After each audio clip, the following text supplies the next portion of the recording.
Radio Puisalène. Vous nous écoutez sur nos 3 fréquences dans les Hauts-de-France, le 92.5 à Compiègne, le 99.1 à Soissons et le 100.9 à Noyon, et également sur notre site internet où on nous écoute partout en France et dans le monde avec le www.radiopuisalène.fr. Cette semaine, on va rester à Carlepont après tout, puisqu'on va parler de l'association Le Droit de Guérir, qui est une association qui informe et soutient la population sur les maladies émergentes et notamment sur la maladie de Lyme. On les avait déjà reçus l'année dernière dans les studios de Radio Puisalène, mais ils reviennent cette année pour parler notamment d'un événement qui aura lieu demain du côté de Tourotte pour une réunion d'information. Mais on va en parler tout au long de cette émission, effectivement, du rendez-vous des associations. Pour en parler avec moi, justement, je reçois dans cette émission Élodie Journat. Bonjour Élodie. Bonjour. Comment ça va ? Eh ben, ça va bien, contente de vous retrouver. Et donc Élodie, vous êtes la représentante de l'association Le Droit de Guérir dans la région Nord-Pas-de-Calais-Picardie. Oui, c'est ça. On va commencer donc cette émission avec la première question qui est d'usage, parce que vous étiez donc déjà venu l'année dernière, on rappelle, pour nos amis auditeurs, mais il est important quand même de repréciser qu'est-ce que la maladie de Lyme. Et c'est vrai que c'est un mal qui touche beaucoup de personnes, je crois, mais surtout, c'est une maladie qui n'est pas forcément reconnue.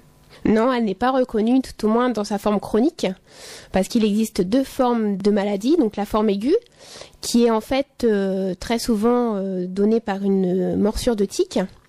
Donc vous allez vous promener en forêt ou autre, vous rentrez chez vous, vous avez la tique qui est sur votre peau, vous l'enlevez et là, soit vous avez des symptômes qui apparaissent tout de suite, soit vous n'en avez pas. Donc nous, en tant qu'association, on vous conseille d'aller chez le médecin et de demander des antibiotiques qui doivent être donnés sur 21 jours. Et si le traitement est fait tout de suite et qu'il a été fait, qu'il n'y a pas forcément d'infection ou s'il y a une infection, c'est beaucoup plus facile de le soigner que si on attend et que les symptômes apparaissent derrière.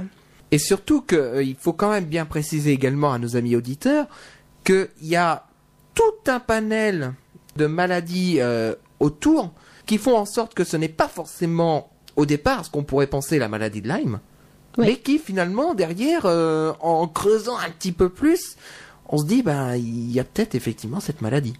Oui, tout à fait. Donc si vous ne l'avez pas soignée tout de suite, la bactérie en fait qui s'appelle la Borrelia va se cacher dans votre corps, elle peut rester en sommeil pendant des années et faire sa réapparition 10 ans plus tard. Et on va vous trouver une autre maladie comme les fibromyalgies, la sclérose en plaques, les spondylarthrites ankylosantes, l'autisme et j'en passe. Et en fait, ce sera le fait que vous n'ayez pas soigné cette bactérie qui aura affaibli votre système immunitaire et vous allez déclencher tout un tas d'autres maladies où on ne pense pas que c'est un lien avec la maladie de Lyme.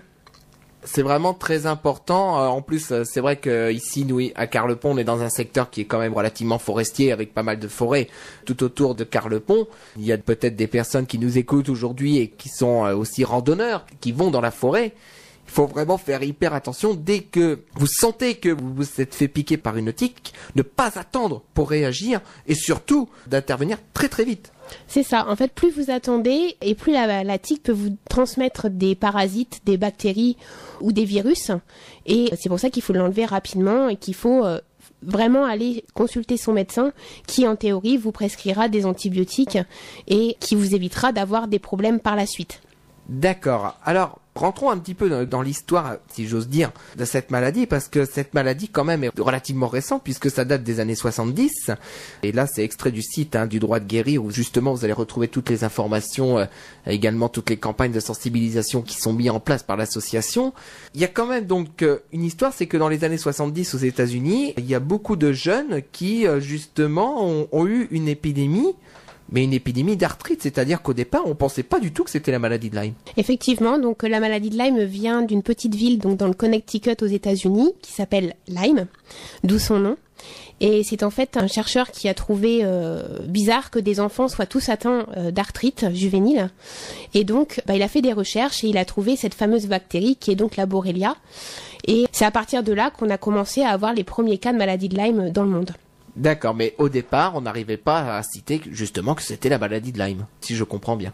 Oui, au départ, on savait pas, enfin, on n'avait pas les connaissances pour. Après, la maladie de Lyme, c'est très vaste. On parle que de Borrelia, mais il y a toutes les co-infections derrière, tous les autres parasites, les autres virus que peut nous transmettre la tique.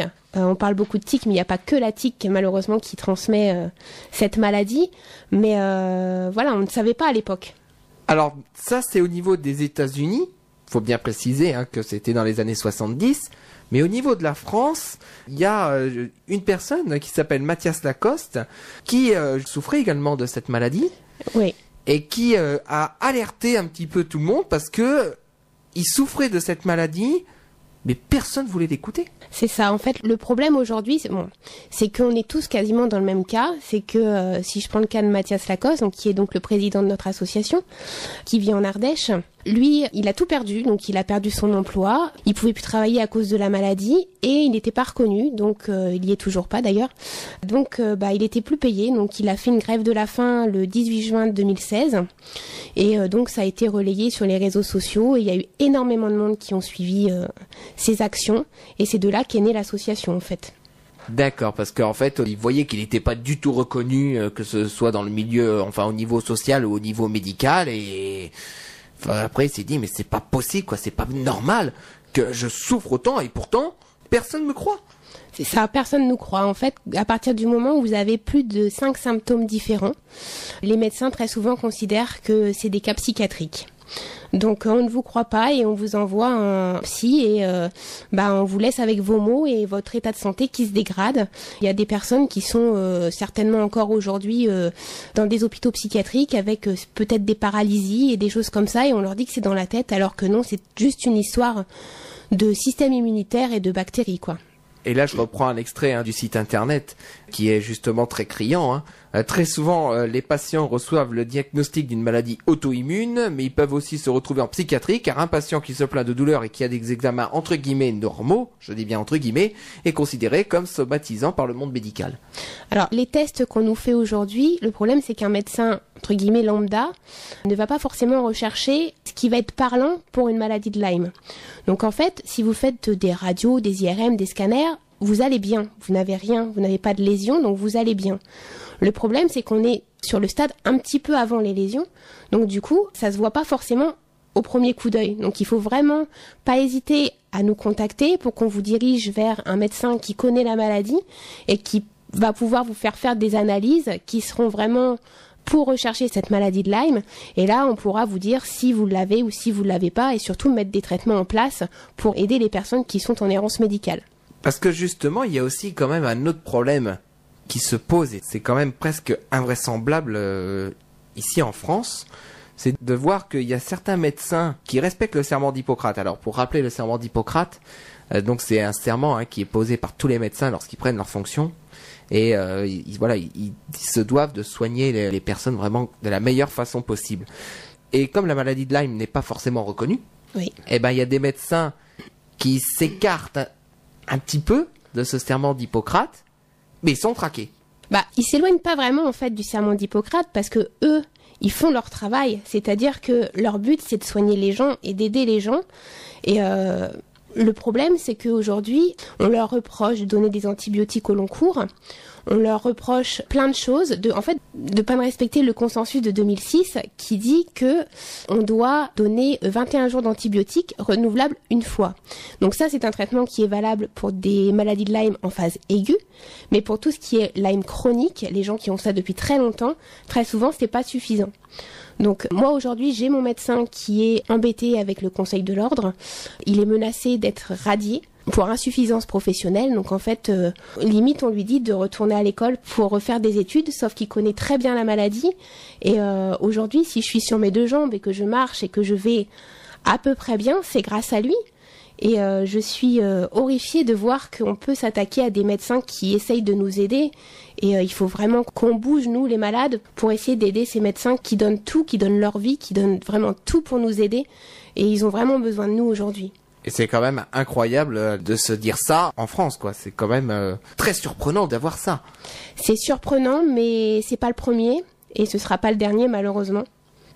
Ouais, c'est vrai. C'est vrai que là, il y a quand même de vraies questions à se poser là-dessus.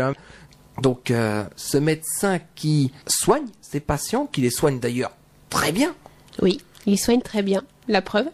Et qui, malheureusement, se fait un petit peu rattraper par l'ordre des médecins, par l'assurance maladie, parce que... qu'est-ce qui se passe justement avec ce médecin? Parce que c'est quand même incroyable. En fait, je pense que ce sont des médecins qui dérangent, qui, entre autres, c'est un médecin qui a fait de la recherche, qui a déposé des brevets en début d'année, si je me trompe pas. Donc voilà, il a, pour lui, la maladie de Lyme, ce serait un sida bactériologique.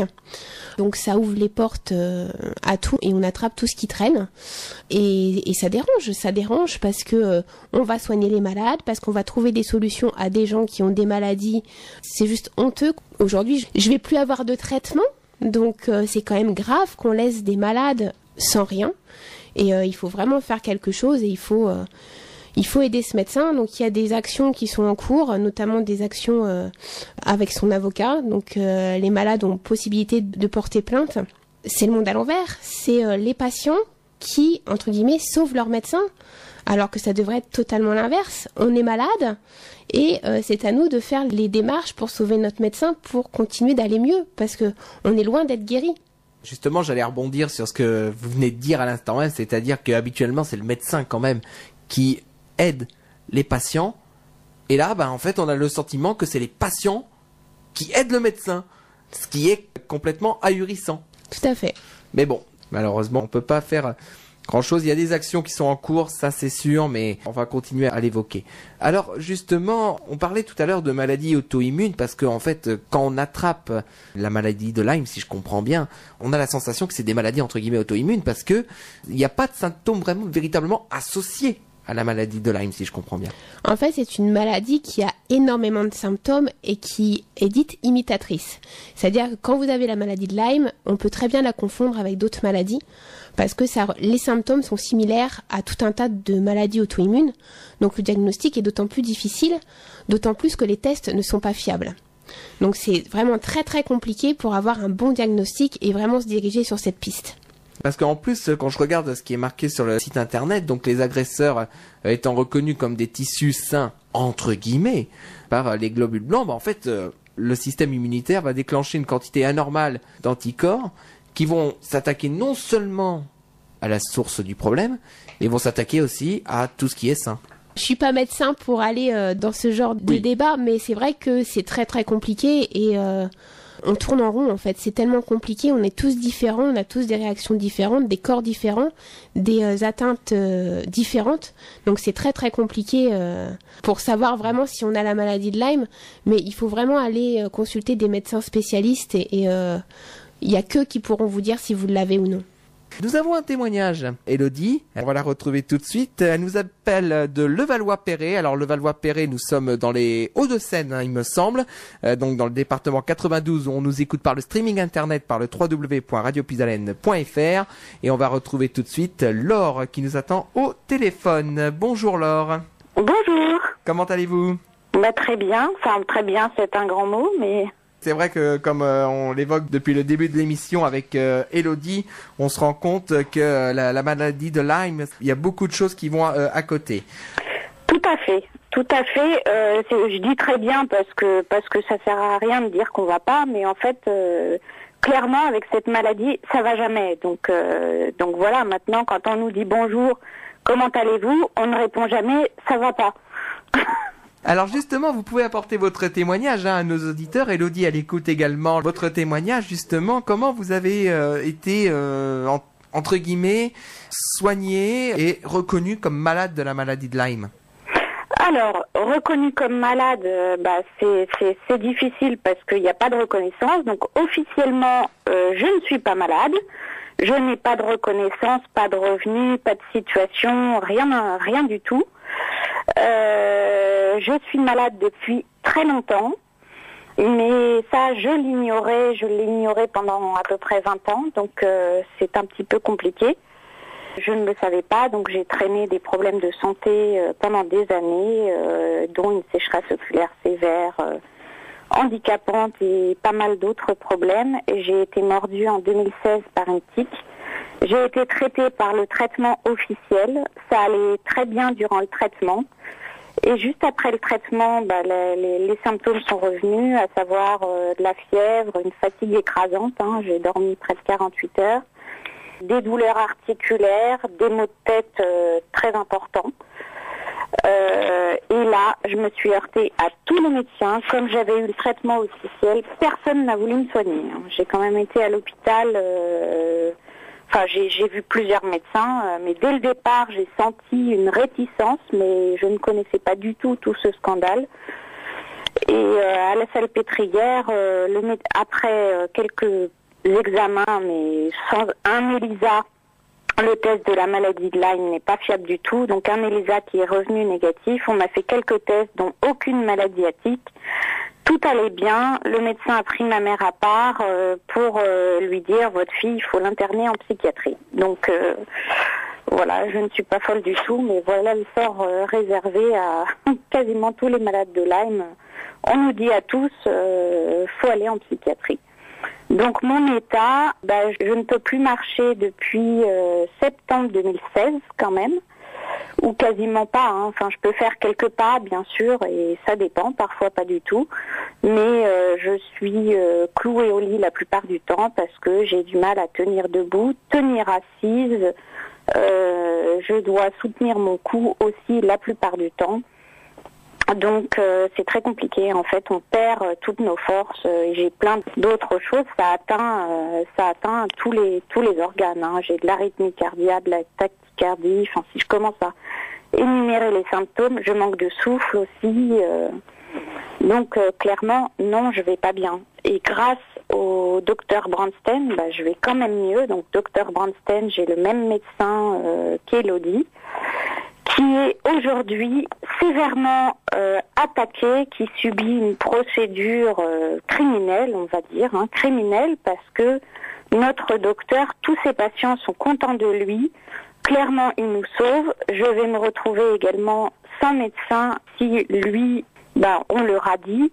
Et alors lui, le pauvre, il subit une procédure mais incroyable. On l'attaque et s'il est radié, comment il va faire pour s'occuper de sa famille, etc. Enfin, c'est un excellent médecin et c'est le monde à l'envers. On est obligé de porter des plaintes. Alors pour ma part, j'ai rejoint le Lyme Action, qui est une procédure pour les tests qui sont pas fiables, etc. Et on est tous malades. Et de l'autre côté, je porte plainte contre le Conseil national de l'ordre des médecins, mais aussi régional, départemental, et contre le procureur de la République. On est obligé de porter plainte pour tenter d'être soigné. Vous vous rendez compte de la situation ? Oui. Elodie, est-ce que vous souhaitez réagir justement par rapport à ce que dit Laure ? Je suis totalement d'accord avec elle. Enfin, je connais son parcours. Je sais, on se connaît depuis un petit moment maintenant, grâce à notre médecin en commun. Exactement. On s'est rencontrés en septembre 2016. Enfin, si on m'entend. Donc, pour la petite anecdote, on s'est rencontrés dans sa salle d'attente. Exactement. Donc voilà, et c'est mon mari qui l'a aidé à rejoindre sa voiture un jour où elle sortait du médecin. Moi, j'étais dans la salle d'attente et on est resté en contact. Mais c'est vrai qu'aujourd'hui, c'est inadmissible de voir ce qui arrive à notre médecin. C'est vrai que quand on tombe malade, on s'attend pas à se dire mais il va falloir qu'on se batte non seulement contre la maladie, mais il va falloir qu'on se batte aussi pour pouvoir avoir des soins, pour pouvoir être soigné, entendu.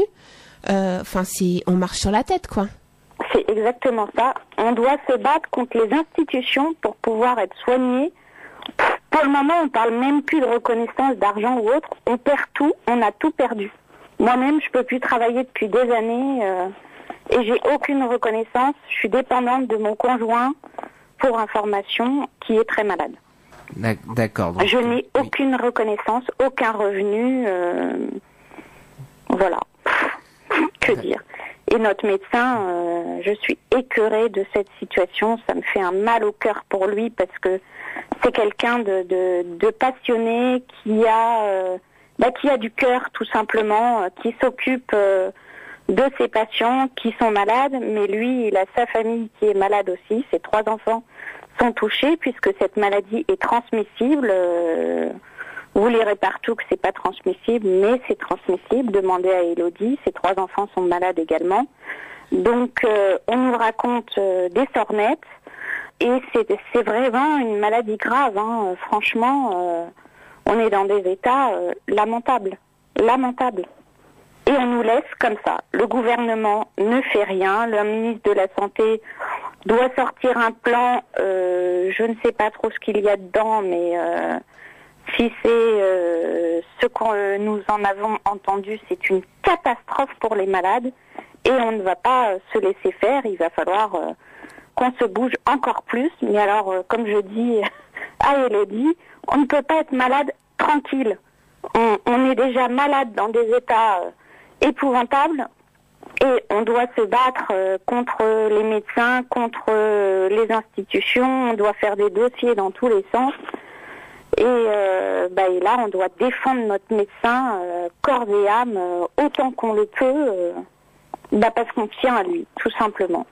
C'est quelqu'un d'extraordinaire, notre médecin. Et il n'y a pas que lui. Il subit cette procédure, mais ce n'est pas le seul. On veut éliminer tous les médecins Lyme. D'accord, je pense que le message est passé de toute manière.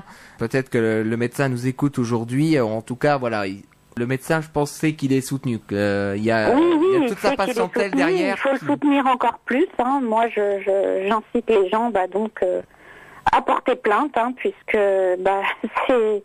Pour le moment, c'est ce qu'on peut faire. Il est là pour nous sauver, donc à nous d'essayer de le sauver aussi. Et on espère qu'on va réussir parce que on est dans une situation. Je voudrais juste compléter, en fait, il faut savoir qu'il y a une pétition qui est en cours, qui est disponible donc via notre site internet, et on arrive à peu près 40 000 signatures en quelques temps. Plus de 40 000, j'ai regardé. Plus de 40 000, merci Laure.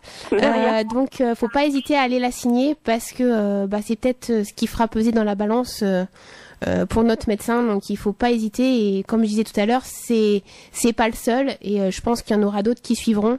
Donc il faut vraiment agir, nous, en tant que malades. Et on doit absolument arrêter ça parce que si on nous supprime tous nos médecins Lyme, qui est une maladie grave, comment on va faire? Alors, faut savoir que dans le monde du Lyme, façon de parler, c'est une des rares pétitions qui a récolté un nombre de signatures assez important et en très peu de temps. Donc les gens sont très mobilisés, donc c'est vraiment... on voit que ça touche quand même pas seulement ses patients, mais ça touche énormément de monde. Exactement. 53 000, dis donc, la dernière fois que j'ai regardé, et pourtant ça fait quelques jours, c'était 40 et quelques mille, donc là je suis même étonnée. Et tant mieux. Quand même, 53 144 personnes qui ont signé la pétition, vous vous rendez compte ? Écoutez, Laure, en tout cas, on va vous remercier d'avoir apporté votre témoignage je vous en prie, merci de m'avoir écouté. Je souhaite bon courage à tous les médecins, à tous les malades, et je remercie beaucoup Radio Puisalène de nous laisser nous exprimer. C'est normal, hein, c'est notre rôle également, hein, c'est le rendez-vous des associations et c'est fait pour tout le monde. Merci mille fois. Merci beaucoup Laure, et puis donc très bonne fin de journée à vous. Vous nous écoutez donc à Levallois-Perret, donc c'est dans les Hauts-de-Seine, hein, je me suis pas trompé de département. Tout à fait. Et donc vous nous écoutez par le streaming internet, par le www.radiopuisalène.fr. Merci beaucoup Laure, bon après-midi. Merci à vous également. Au plaisir, au revoir. Au revoir. Alors, on va parler donc des moyens de prévention pour justement essayer d'éviter d'attraper la maladie de Lyme. Je pense que le moyen de protection le plus important qu'il faut quand même rappeler à nos auditeurs, c'est quand vous allez en forêt, c'est bien se couvrir. Oui, alors on conseille de mettre des vêtements longs, donc des manches longues, des pantalons longs, de pas hésiter de mettre les chaussettes par-dessus le pantalon, parce que les tiques aiment bien la chaleur, donc elles vont rentrer sous le pantalon. Si on peut mettre un chapeau, une casquette, peu importe, quelque chose sur la tête, parce que ça arrive que parfois les tiques tombent du haut, parce que nos oiseaux les transportent, et parfois ils tombent, donc ils peuvent nous arriver sur la tête. Et puis surtout, éviter d'aller dans les grandes herbes, dans les chemins forestiers par exemple. Ça permet d'éviter de rencontrer tous ces insectes qui peuvent venir nous piquer. Et il existe aussi tout ce qui est répulsif. Donc vous avez des répulsifs qu'on trouve en pharmacie, ou tout ce qui est huile essentielle. Donc pareil, n'hésitez pas à demander conseil à votre pharmacien. Ils sont en général bien habitués à tout ça, et ils vous conseilleront par rapport à votre utilisation. Il n'y a aucun problème. Alors si, malgré ces conseils, on se protège, on fait une balade en forêt, et malheureusement, on se fait quand même piquer par une tique, qu'est-ce qu'il faut faire vraiment le plus rapidement possible? Alors, il faut retirer la tique donc avec un tire-tique. Donc, c'est une petite pince qui ressemble à un pied de biche. Donc, on l'arrache pas avec les ongles, on la tire pas n'importe comment, parce qu'elle rentre son rostre. Donc, c'est une espèce de petite trompe qui rentre dans la peau. Et si elle est munie de crochets anti-retour. Donc, si vous arrachez, vous allez faire pire que mieux. Donc, il faut vraiment utiliser le tire-tique et tourner la tique, et elle va se dévisser toute seule. Donc, dans un sens ou dans l'autre, peu importe. Et surtout, ne pas mettre de produits avant, parce que si on met des huiles essentielles ou d'autres produits désinfectants ou autres, la tique va se sentir agressée, et si elle porte des bactéries, elle va régurgiter en fait dans votre sang, et ça va être vous allez faire pire que ce que vous auriez fait si vous l'avez retiré. Donc une fois retiré, après vous pouvez désinfecter, mettre des huiles essentielles, ce que vous voulez, mais surtout n'oubliez pas d'aller consulter votre médecin, et si votre médecin ne veut pas vous entendre ou ne veut pas vous écouter, n'hésitez pas à revenir vers nous, on vous dirigera vers quelqu'un qui pourra vous aider. En sachant que donc l'association Le Droit de Guérir est implantée partout en France, il faut quand même le préciser, oui. Que vous êtes donc la responsable au niveau de la région Nord-Pas-de-Calais-Picardie, donc au niveau de la région de France, oui. Maintenant on peut dire, mais il y a des personnes qui sont présentes dans toutes les régions de France, aussi bien en Île-de-France, en Bretagne, en Nouvelle-Aquitaine ou en... Alors on n'a pas encore toutes les régions de représenter, mais on laisse pas les malades ou les personnes en errance, faut pas hésiter à nous contacter, on vous dirigera vers la personne qui pourra vous aider, et il y aura toujours quelqu'un pour vous diriger. En tout cas, on laisse personne sur le bord de la route. Voilà, même s'il n'y a pas de référent de l'association dans la région, il y a toujours une personne qui est là quand même pour aiguiller les personnes, les malades, quoi. Oui, vous trouverez toujours quelqu'un. Si c'est pas quelqu'un de l'association, il y aura bien un adhérent qui pourra vous aider. On est très très solidaires, notamment sur les groupes Facebook. Donc, faut surtout pas hésiter à venir sur les groupes. Donc, pour accéder au groupe, il faut adhérer à l'association, qui est une association donc avec une adhésion entièrement gratuite. Donc, il faut surtout pas hésiter. Ça n'engage à rien, et on vous propose plein de services qui sont tous aussi intéressants les uns que les autres. D'accord. Alors, il y a des confusions qui se font entre la maladie de Lyme et justement d'autres maladies. À ce sujet, si vous souhaitez être informé de la maladie de Lyme et des autres co-infections, comme on dit, il y a un événement qui a lieu demain. Oui. Et qui a lieu à Tourotte. Est-ce que vous pouvez nous en dire un peu plus? Oui, donc on fait une réunion d'information donc au complexe Édouard Pinchon dans la salle Boris Vian à Tourotte. Donc c'est notre première réunion d'information donc dans la région. Il y en aura certainement d'autres prochainement. On vous parlera un peu de l'histoire de la maladie de Lyme, des tests, on vous parlera des traitements, on vous parlera un petit peu de tout. Donc n'hésitez pas à nous contacter pour réserver vos places, et on est déjà beaucoup à se retrouver demain. Donc si des fois il y avait plus de place, on a d'autres projets pour d'autres réunions qui vont se faire très certainement avant l'été. Donc n'hésitez pas à adhérer à l'association, parce que c'est le moyen que j'ai pour communiquer avec vous. Donc adhérez et vous serez dans le fil, et du coup vous aurez toutes les informations des événements qui se passent dans la région, parce qu'on fait aussi pas mal de stands, des réunions, enfin on essaye de bouger dans le coin, donc n'hésitez pas à nous rejoindre. Alors je sais également que vous aurez un stand sur un événement, on peut en parler, mais c'est vrai qu'on aura l'occasion d'en reparler un petit peu plus tard, puisqu'on recevra les responsables de l'association, et on recevra d'ailleurs la municipalité de Carlepont pour cet événement, puisque vous serez à la Carolie Pontoise. Ce sera le 1er juillet prochain, également avec un stand. Tout à fait, on aura un stand comme l'année dernière, donc sur la Carolie Pontoise, et on sensibilisera donc sur tous les coureurs. Ils sont en première ligne en fait quand ils vont courir en forêt. Malheureusement, ils ont souvent des tiques qui les attaquent. Donc on est là pour les sensibiliser et les aider s'ils ont besoin. Alors vous parliez des informations de contact. Si vous avez des informations de contact, si vous avez un numéro de téléphone, si vous avez une adresse mail, si vous avez une page Facebook, c'est le moment de le dire à nos amis auditeurs. Donc vous avez le site internet qui va regrouper toutes les informations que vous avez besoin. Donc c'est www.ledroitdeguérir.fr. Ensuite, vous avez donc mon numéro de téléphone, c'est le 06 23 89 27 52. Mon mail, elodie@ledroitdeguérir.com. Et vous pouvez nous retrouver également sur Facebook.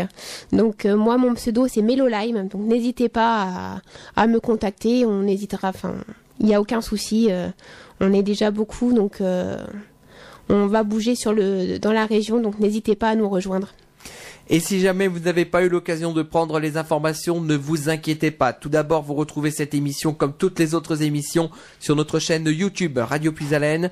Dans la playlist, le rendez-vous des associations, vous avez toutes les associations qui ont passé dans les studios et vous avez les informations de coordonnées. D'autre part, les liens des vidéos YouTube sont à retrouver également sur notre page Facebook Radio Puis-Haleine également, avec les informations de contact aussi. Sachez que sur la page Radio Puis-Haleine, on a atteint un chiffre important aujourd'hui, puisqu'on a atteint 1200 personnes. Voilà, on a 1200 personnes pile aujourd'hui. Donc vraiment un grand merci à vous qui nous suivez sur la page Facebook de Radio Puis-Haleine. Et n'hésitez pas à parler autour de vous de cette page, puisque vous retrouvez toutes les informations, les événements que l'on organise au niveau de la radio. Je pense que nous avons fait le tour de ce sujet. C'est vrai que le sujet est extrêmement vaste. On le dit, hein.